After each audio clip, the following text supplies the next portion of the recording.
তোমাকে তোমাদের বিয়ে সাথী হয় নাই রে এই তুমি আর পরে এবার বিয়ার ব্যবস্থা করবো আমি আপনি পরোয়ারে।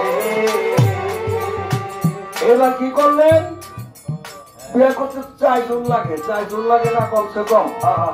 একজন লাগে মোল্লা, আরেকজন উকিল, একজন মেয়ের পক্ষ, আরেকজন ছেলের পক্ষ। কি 4 জন লাগে? লাগে। তো হযরতে আদম আলাইহিস সালামের বিয়ের ভিতরে 4 জন সাক্ষী। হযরতে আজরাইল আলাইহিস সালাম হয়েছিল মোল্লা, মৌলভী সাহেব। আসিফ আলাইহিস সালাম হয়েছিল উকিল, 2 জন। আর হযরত মিকাইল আলাইহিস সালাম হইল হাওয়ার পক্ষের সাক্ষী। আর ইসরাফিল আলাইহিস সালাম হয়েছিল হযরতে হাওয়ার পক্ষের সাক্ষী। এই 4 জন মিলিয়া যখন বাবা একত্রিত করে সাক্ষী আইনা সাক্ষী শপথ লইয়া এইবার চিন্তা করে আমার হাতে মানে আগে থাকে পরোয়ারে। কি দিয়া বিয়া পড়বে? এখন তো মহারানার প্রয়োজন হয়। আমি মহারানা দিব, এইবার কি দিয়া দিব? কত কত মহারানে ধরবো? এই হাওয়ার বিয়ার বিষয়।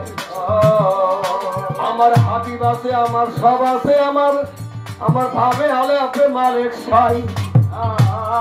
হুজুর আকরাম সাল্লাল্লাহু আলাইহি সাল্লামের দুরূদ 11 বার দুরূদ পড়িয়া 11 মর্তবা দুরূদ পড়িয়া দুরূদ করলো। এটা মহরণার বিষয়। আল্লাহ রাসূলের 11 বার দুরূদ পড়িয়া মহরণা দিয়া আল্লাহ পাক দিয়ে দিল। দিয়া বললো তোমরা জান্নাতের ভিতরে যা আছে সব ভক্ষণ করো, জান্নাতে থাকো, কোনো আপত্তি নাই। তবে একটা গাছ দেখাইয়া বলেছিল এইটার কাছে তোমরা যাইও না, ইবলিস তোমাদের প্রকাশ্য শত্রু আছে, তোমাদেরকে জানাই। অনেক বড় লম্বা হিস্টোরি। এবার হিস্টোরি এইবার মনে করতেছে তাহলে আমরা কি করি? এবার আপনার কি করলো? এবার চিন্তা করে যে তাহলে মানে আদমের গাছটা দেখাইয়া করছে, মানে এটা গন্ধম গাছ কয়। আল্লাহ বলছে আদমের বলছে যার ফল তোমরা খাইও না। গন্ধম রে কইছে রে গন্ধম আদম নবীর পিছন ছাইরো না। সব আমার আল্লাহর কুদরতের ছাই। জগৎ সৃষ্টি করবেন কিভাবে করবেন? একটা উসিলা লাগে না? ইয়া আইয়ুহাল্লাযীনা আমানু ইত্তাকু ইলাইহি উসিলা। তখন কি করলো? গন্ধম খাইলো মনে করেন। গন্ধম খাওয়ার পরে গিয়া অনেক অনেক লম্বা চড়া হিস্টোরি। গন্ধম খাওয়ার পরে তাদের জান্নাতি লেবাস উড়ে গেল। তখন আল্লাহ পাক আদম আলাইহিস সালামকে ফেলে দিল ওই আপনার চরম দ্বীপে, পাহাড়ের উপরে নামায় দিল। আর হাওয়াকে ফেলে দিল জান্নাতের জেদ্দার ভিতরে। এখন 350 বছর কান্নাকাটির পরে 350 আমার বন্ধনের মধ্যে এই কথা ধরছে আর কি। যদি মা বই দিয়া থাকে আল্লাহ পাক কি হলো?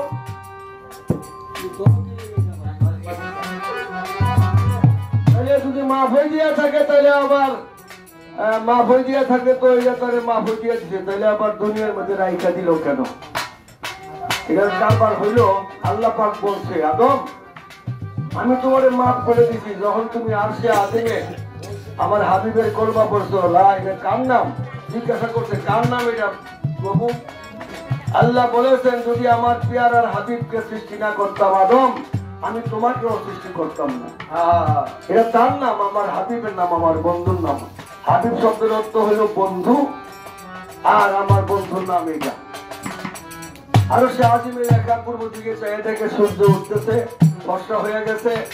350 বছর কান্নাকাটির পর এমনি নাম দেয় নাই, ওইখান থেকে বিচ্ছেদ আসছে, বিচ্ছেদ গান গাইছে। বিচ্ছেদ গান কি গান গাইছিল জানেননি? বিচ্ছেদ গান কি গানটা গাইছিল? আদম আলাইহিস সালাম আর মা হাওয়া একটা বিচ্ছেদ গান গাইছে। মা হাওয়া গাইছে জেদ্দার থেকে বিচারে অন্ধকারের ভিতরে বিচ্ছেদ গান গায়, আর আদম আলাইহিস সালাম সেই চরণ দ্বীপের মেয়ে থেকে এই আপনার বিচ্ছেদ গান গায়। কি বিচ্ছেদ গান গাইছিল? এই কথা বলতে বিচ্ছেদ গান গাইছিল। কি গান গাইছিল? আমরা এখনো পড়ি, এটা জানি আমরা। এরা পড়লে অনেকগুলো নিজের গুনাহ মাফ হয়ে যায়। বিচ্ছেদ গানটা হইল আরবি গান, কোরআন শরীফের আয়াত। কিরা এটা? বিসমিল্লাহির রহমানির রহিম, লা ইলাহা ইল্লা আনতা সুবহানাকা ইন্নী কুনতু মিনাজ জালিমিন। রব্বানা না ভুল হইছে। কি গাইছিল? রব্বানা। রব্বানা মানে আল্লাহর কাছে কইতেছে রব্বানা যাল্লামনা আনফুসানা ওয়া ইল্লাম তাগফির লানা ওয়া তারহামনা লানাকুনান্না মিনাল খাসিরিন। এই বিচ্ছেদ গান গেছিল, কোন সুবহানাল্লাহ। ওইখান থেকে বিচ্ছেদ আসছে, বুঝছেন? রব্বানা, হে আমার রব, জানলাম না, জানতাম না এই গাছের ফল খাইলে আমরা গুনাহগার হয়ে যাব। রব্বানা যাল্লামনা আনফুসানা, আমার নফসের উপরে আমি জুলুম করেছি। আনফুসানা ওয়া ইল্লাম তাগফির লানা, আর এরকম করব না, জীবনে করব না। লানাকুনান্না মিনাল খাসিরিন, খালিস তওবা করলাম গো প্রভু, মেহেরবানি করে আমাদেরকে ক্ষমা করে দিন। এটা স্বামী স্ত্রী মা হাওয়া আর আদম নবী একলা। এই মাটি এরকম করে কে লেগে দুজন মিল্লা যখন দোয়া করলো, আল্লাহ দরবারে কবুল হয়ে গেল। আল্লাহ পাক সংক্ষেপে বলতেছে, আল্লাহ পাক বলতে তখন বললো, আদম, আমার হাবিবের নামটা যদি তুমি জান্নাতের ভিতরে লইতা, আমি ওইখানেই তোমাকে মাফ করে দিতাম। তবে হ্যাঁ, তোমারে মাফ করে দিলাম, তোমারে আমি কি করতেছি, মাফ করে দিলাম, ঠিক আছে। তোমারে আমি মানে ডিমোশন করতেছি না, আমি প্রমোশন দিতেছি। প্রমোশন হলে এই তোমার দিয়ে আমার কিছু কাজ আছে, এই জগৎটা আমার, বাগানটা আমার সৃষ্টি করতে হবে। আমি এই জন্য তোমাকে তোমার দিয়ে বাগানটা সাজাইয়া আবার তার চেয়ে উচ্চ স্থানে আমি তোমাকে পৌঁছে দিব। এটাকে বলা হয় কি করছে? প্রমোশন দিচ্ছে আল্লাহ, ডিমোশন দেয় নাই।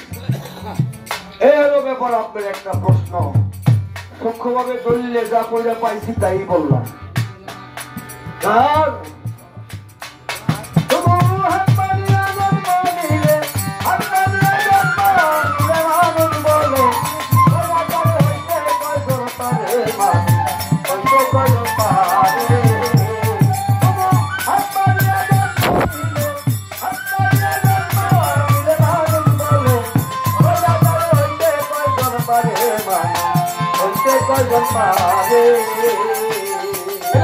আমারে যদি আমি চিনি, তাইলে আমি গুরু ধরবো কেন, আমি বায়াত হবো কেন? তবে ডন সাহেব একটা কথা বলি, মনে কোনো মনক্ষুণ্ণ হইেন না। আপনি কি বায়াত হয়েছেন আপনার মসজিদের হাতে? বায়াত হওয়ার পরে আপনাকে তওবা পড়াইছে, কোন তওবা পড়াইছে জানি না। যদি ইসমে আজমের তওবা পড়াই থাকে তাহলে ঠিক আছে। আর ডাইরেক্ট খালি কইতাছে আস্তাগফিরুল্লাহ রাব্বি মিন কুল্লি যামবি ওয়া আতুবু ইলাইহি লা হাওলা ওয়ালা কুওয়াতা ইল্লা বিল্লাহিল আলিয়্যিল আযীম। পুরো কলমায়ে তয়্যিবা লা ইলাহা ইল্লাল্লাহ মুহাম্মাদুর রাসূলুল্লাহ সাল্লাল্লাহু আলাইহি ওয়াসাল্লাম যদি দুই পড়াই থাকে তাহলে আপনার বায়াতটা সূক্ষ্ম হয় নাই। এই হলো কথা। যদি উনি খাইকা থাকে তাহলে গিয়ে সোজাইয়া লইয়েন। আমি আপনাকে বিনয় করে বলি, আপনি আমার ছোট ভাই, এটা দিয়ে শুধু বায়াত হয় না, আরো কিছু আছে। তবে এরপরে হইলো যে যদিও ঠিক আছে, যদিও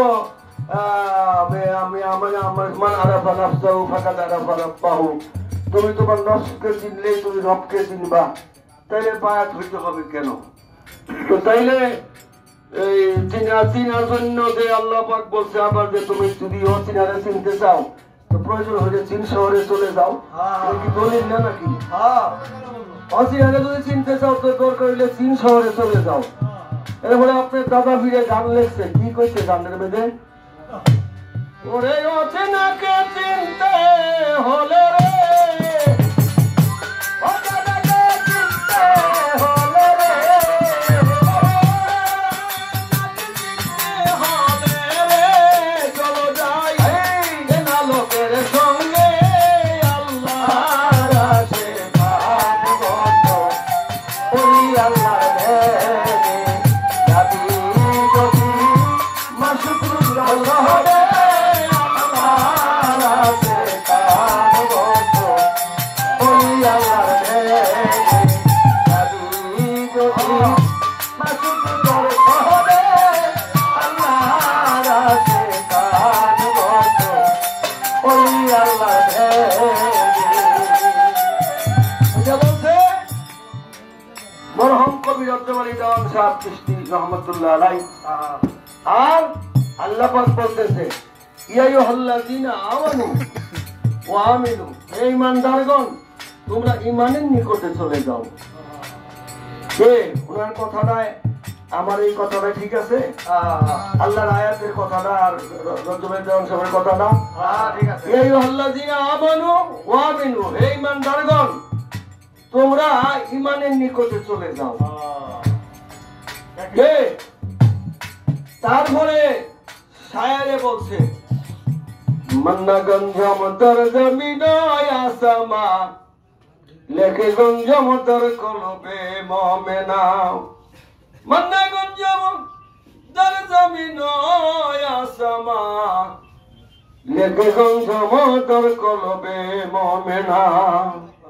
আসমান এবং জমিনে মহাপ্রভুর স্থান নাহি হয়, এই মুমিনের কলবে মাওলা বিরাজমান হয়। সুবহানাল্লাহ সুবহানাল্লাহ সুবহানাল্লাহ জোরে কোন সুবহানাল্লাহ। তারপরে মাওলানা জালালউদ্দিন রুম রহমাতুল্লাহ আলাইহি ওনার মসনবী শরীফে পড়েছে, বলেছে কি বলেছে? এই মসনবী শরীফ আমার ঘরেই আছে, রূপ দেখাইতে আনি নাই কে আমি পয়রাই এগুলি শিখছি। এটা হইল অন্য কথা, অন্য ব্যাপার। আল্লাহ পাক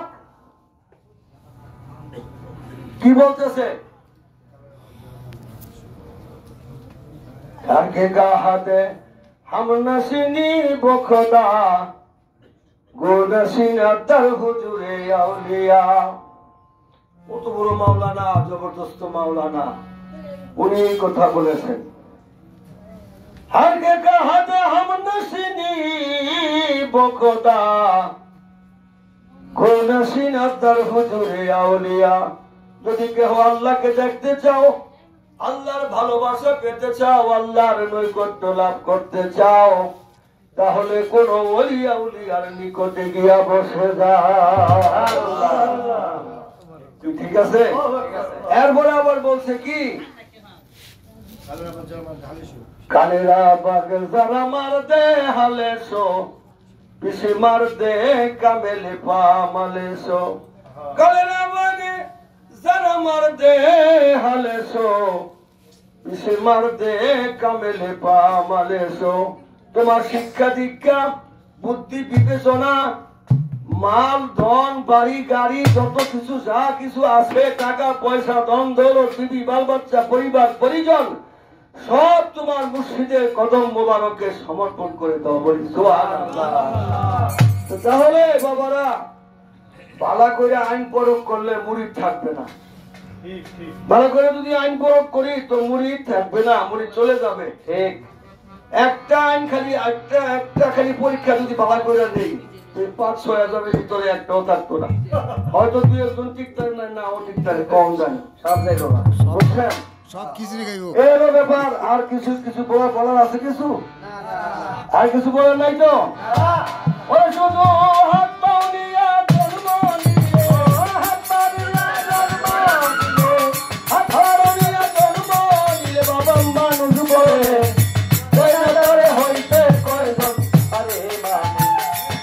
হইতে গয়র পারে তবু হাত মারিয়া জন্ম দিলে হাত মারিয়া জন্ম দিলে বাণী বলে আমার ঘরে হইতে গয়র পারে হইতে গয়র পারে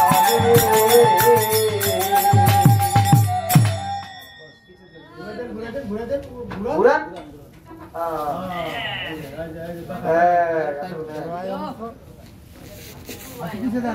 তো বাড়ির বাঁচতেছে